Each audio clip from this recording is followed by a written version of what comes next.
السلام عليكم. مبروك على اللاعب المنتخب المغربي واللاعب المغاربة اللي فازوا الكؤوس والبطولات مع الفرق ديالهم. أشرف حكيمي مع باريس سان جيرمان اللي خدا الدوري وكأس فرنسا. سفيان أمرابط مع مانشستر يونايتد كأس إنجلترا. ياسين بونو مع الهلال الدوري وكأس السوبر وكأس خادم الحرمين. حكيم زياش مع غلطة سراي الدوري التركي.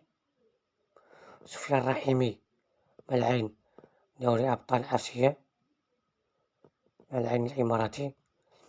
إسماعيل الصباري مع ايندهوفن الهولندي اللي خدا الدوري الهولندي. أمين عدلي باير ليفركوزن لألمانيا الدوري وكأس في ألمانيا. رضا سليم مع الأهلي المصري دوري أبطال إفريقيا.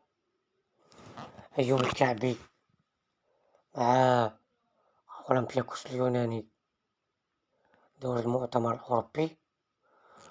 وختامها مسك إبراهيم دياز مع ريال مدريد اللي خدا الدوري والسوبر الإسباني وحصبة الأبطال الأوروبية.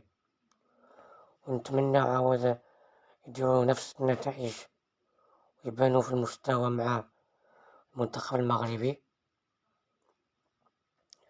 في كأس إفريقيا اللي مجا 2025 اللي غتنظم في المغرب، ويكونوا في المستوى.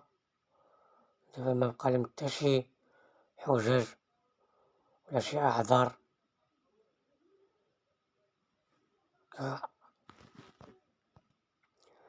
لعب المنتخب حاكمين العالم سمجوا حكموا إفريقيا.